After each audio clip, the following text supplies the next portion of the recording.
I'm going to show you guys how you can get $50,000 in 0% funding for a brand new business with only 2 inquiries. I'm literally going to give you guys step-by-step instructions on how you're going to implement this in the next 15 to 30 days. First of all, welcome to my YouTube channel. My name is Rodrigo Hercules, and my content revolves around personal finance, specifically in the credit space, helping people get access to business funding.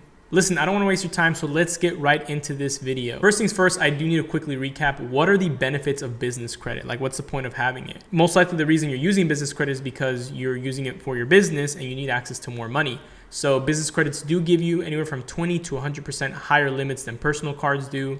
The other benefit is they do not report on your personal credit. Now, there are certain banks out there like Capital One, Discover, TD Bank. When you get business credit cards with those banks, they unfortunately do report on your personal credit, so you want to stay away from those. But almost every other bank and almost every other business card that you get, they will not report on your personal, right? So if you have a $20,000 business credit card and you max it out, you spend the full 20K, guess what? Your personal credit is not going to take a hit from that because it's not showing up on there. I also need to mention PG versus no PG. PG just stands for personal guarantor. In today's video, we're going to be talking about PG credit. We're not going to be talking about non-PG business credit because that's a whole nother rabbit hole to get into. But pretty much when you're PGing your business credit, it just means that you are the personal guarantor. So if you default on this debt, you, the person watching this video, are liable to pay that money back. If you do default on the debt and you don't pay it back, well, guess what? That debt will start reporting onto your personal credit. And by the way, there's nothing wrong with PGing business credit, right? A lot of people focus way too much on no PG, no PG. As long as you're paying this money back, making the minimum payments, you're gonna be fine. And the last thing is tax and accounting, right? So when you have a business, you wanna separate your personal expenses as well as your business expenses. And business credit cards are a great way to do this. Now, if you're someone who has multiple businesses and you only have one business credit card, you can still use that. There's a little trick that you can utilize where you can get employee cards under your business credit card, and you can use each of those employee cards for those separate businesses, right? So let's say I had one Chase Inc. business credit card, and I have a vending machine business, I have a car wash, and I have a laundromat. Well, with my Chase Inc. business credit card, I can get 3 separate employee cards. One of them can be for the laundromat, one of them can be for the car wash, and one of them can be for the vending machines. That way, when I'm putting expenses on those 3 separate cards, I can keep my business expenses separated from the 3 different type of businesses that I have. Just a little trick that you can use for accounting purposes when it comes to like filing your taxes. But at the end of the day, the main reason why people get into business credit is for the higher limits and the no reporting on personal credit. So now that you know the benefits of business credit, you need to know the prerequisites when it comes to applying for it, right? And this is probably one of the most important slides that I'm going to be discussing in this video. This is pretty much a checklist of all of the things that need to be structured within your personal credit report in order for you to start applying for the business cards. If you cannot check off all these boxes that we talk about, you are not going to be able to apply for business funding. So first things first is a credit score. Usually I'd say 720 plus is where you want to be at. But I do need to mention this, your credit score does not matter. What matters is your credit profile and how your credit is structured. When the bank algorithm pulls your credit report, they don't just see your score. They actually look at the entire report. They look at everything. They look at all the factors of credit. So even though you have a 720 credit score, but you have 2 late payments from a few months ago, guess what? That's going to trigger an instant denial on potentially on the application that you're on the card that you're applying for. What you need to keep in mind is that your personal credit is your foundation for business credit. Without having that foundation set, you're not going to get anything on the business side. So what you have on the personal is going to reflect on the business side.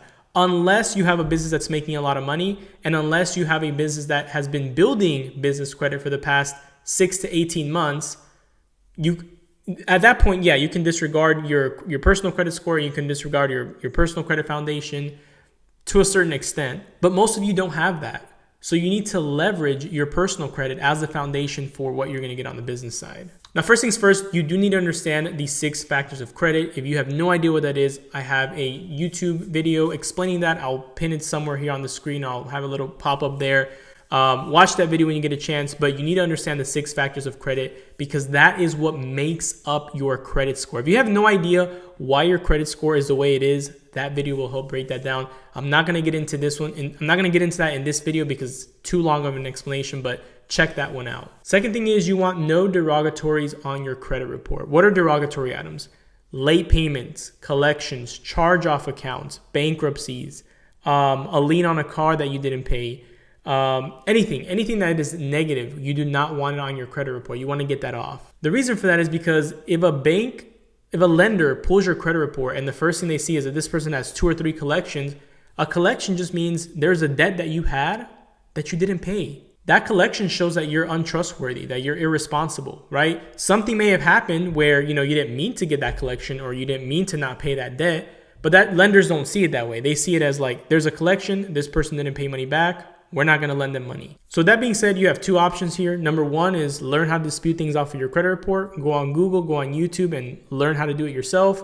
Or number 2, reach out to a credit repair company. I know one. If you need help with that, just shoot me a DM on Instagram. I can point you in the right direction. But get those things off of your credit, right? If those things are on there, get them off because it's not gonna help. Number 3, utilization needs to be under 40% on each individual account. So whenever you log into your Credit Karma or your Experian account, you see your utilization, right? You see the percentage right there. That utilization is an average of all of your utilization. So if you have 5 credit cards, the number that you see on there, that's gonna be an average of everything.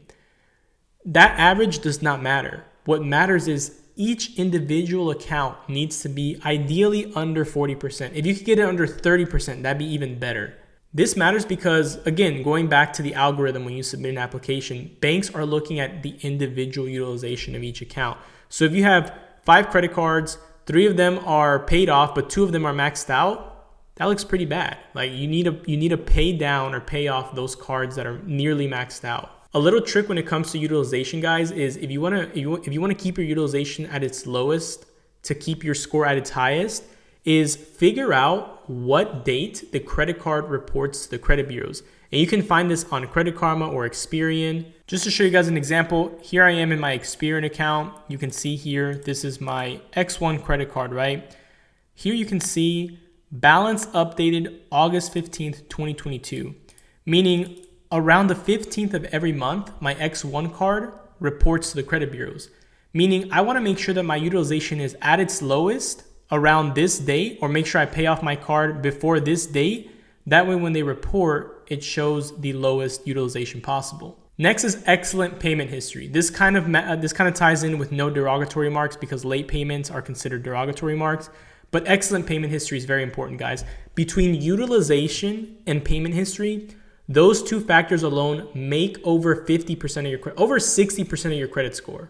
And again, just like the collections or the charge-off accounts, payment history just shows how responsible you are with paying your debt, right? Can this person pay us back? Yes or no? That's what banks want to know. Banks want to know, will we get our money back? Yes or no? Number 5, you want no more than 2 inquiries in the past 6 months. Again, I'm going to repeat that. No more than 2 inquiries in the past 6 months. Or brand new accounts. I forgot to mention that I forgot to throw that in there. But you want to make sure that you have no more than 2 inquiries or no more than 2 brand new open accounts in the past 6 months. Why does that matter? Because if lenders see that you're desperate for credit and you're out applying for too many things too quickly, instant denial. They're going to deny you. If you're the type of person who's like applying for cards every single month and you're always getting denied, that's probably why. It's because lenders see you as a needy borrower. It's kind of like a relationship. You know that clingy person that's always like wanting your attention. You're like, I don't like that.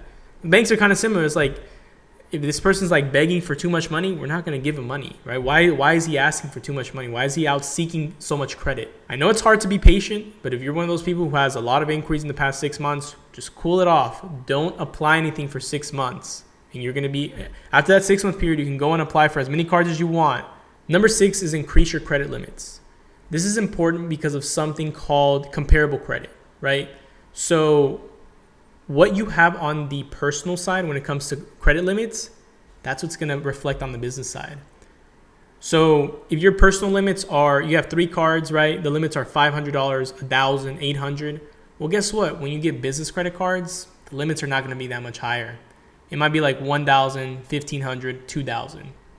That's not what you want. You want limits that are $10,000, $20,000, $25,000, Best way to do this is to request limit increase on your credit cards, right? There's several banks out there that you can request limit increases without a credit check. If you're not sure which, just call them up. Say, hey, I want to increase the limit on my card. Do you guys do a hard credit check for that or no? If they don't do a hard credit check, request a limit increase, right?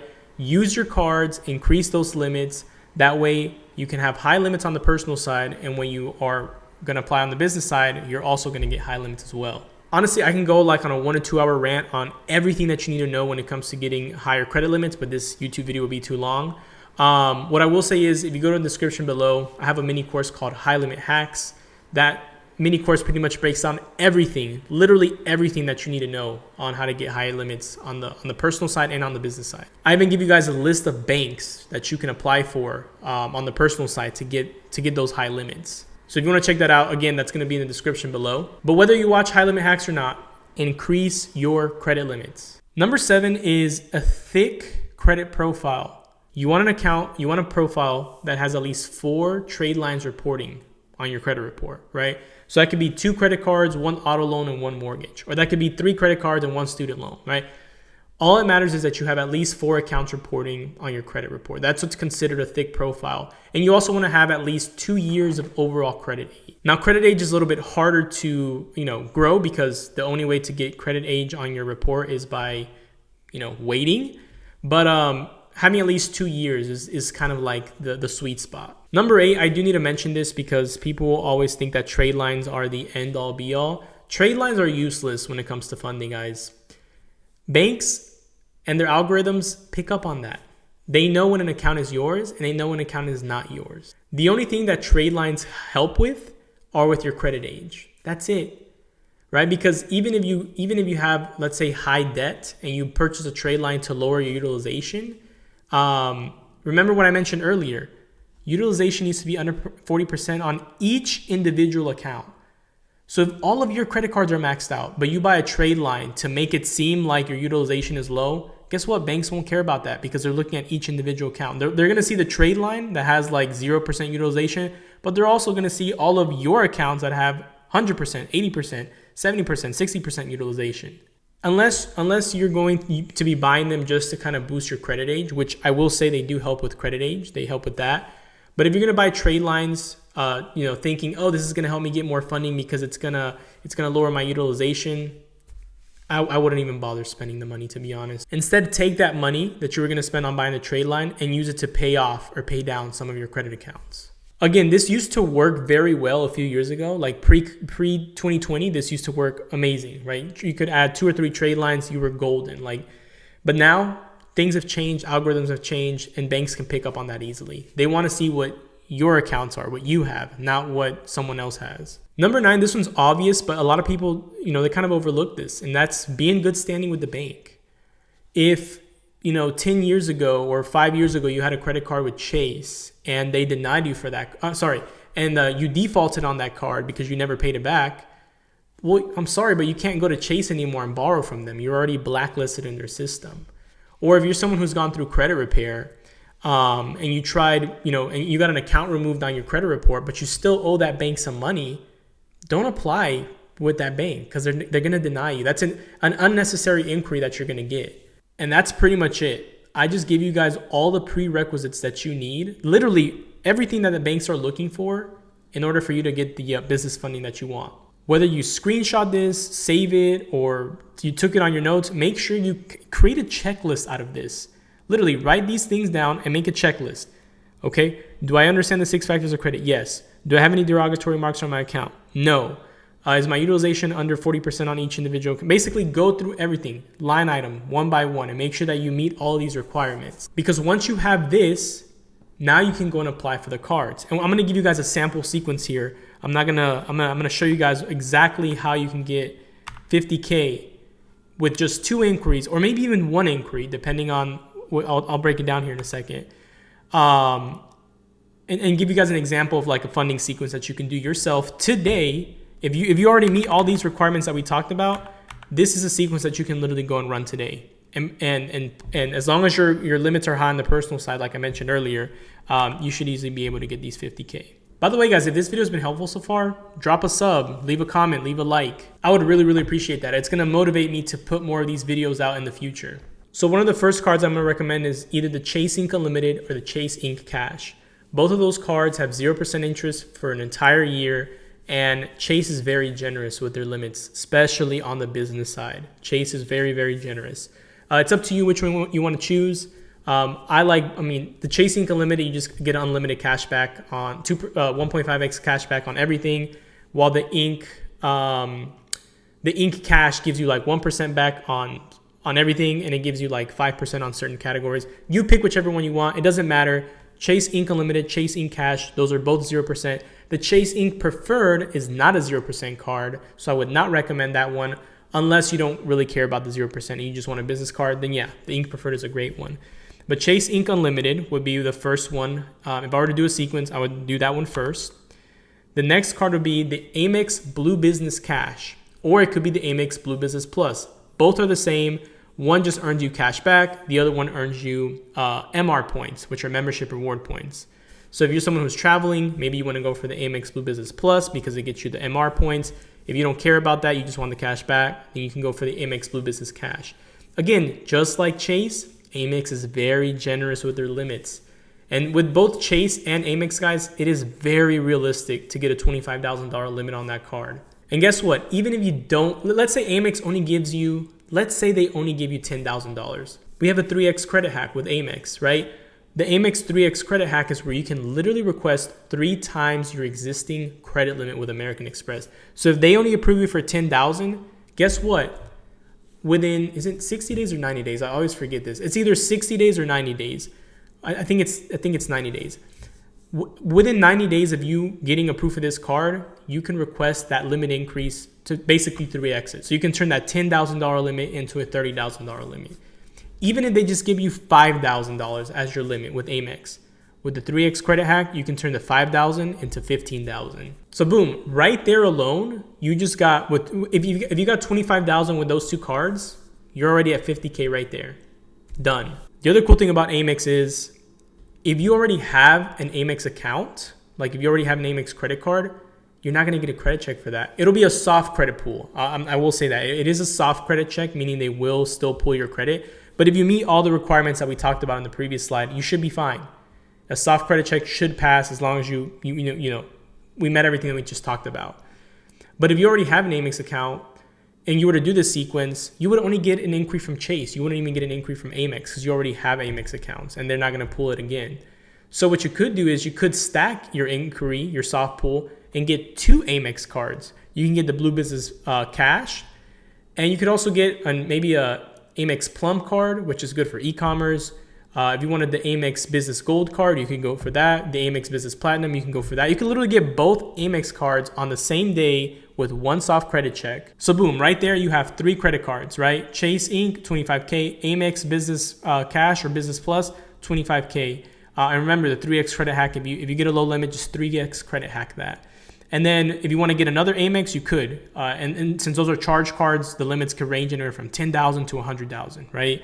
So you're already over $50K in business funding right there, right? But with these, it's not 0%. Just keep that in mind. These are 0%. This is 0%. This is not 0%. Another card you could go for is actually COT, which is Capital on Tap. What's cool about Capital on Tap is they give very high limits for like brand new small businesses. And they don't do a credit check. They don't do a hard credit check. They only do a soft credit check. Now, the limits with Capital on Tap do vary. You could be getting something as low as $10,000 limits, upwards up to, I believe, $50K is their highest. But just to keep it simple and to keep it realistic, I put $10,000, right? So just between those 4 cards there, 25, that's 50. Capital on Tap, let's say you got, worst case scenario, they gave you $10,000. You're already at $60,000 in funding there. And if you get another Amex account, that could range anywhere from 10 to 100,000. You just got about 60K plus in funding right there. And again, you only got either 1 or 2 inquiries from this whole thing, from getting those 4 cards. And another thing I need to mention is, guys, when you're applying for these, make sure that you apply in this order. The order is very important because of when it comes to banks and their credit card rules, you do need to keep those in mind. And if I were to apply for these cards, this is the order that I would apply in. First, I would apply for Capital on Tap because there's a no credit check, right? So that's the first one that I would want to do. Then I would apply for the Chase Ink, right? That's the next one I would hit.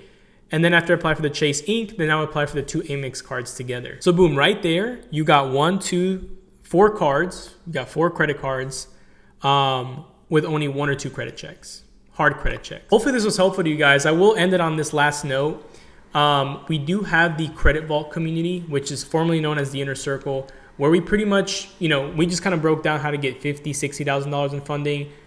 But in the Credit Vault community, which we only reopen a few times a year, and right now in September, end of September, early October is literally our last opening for the year.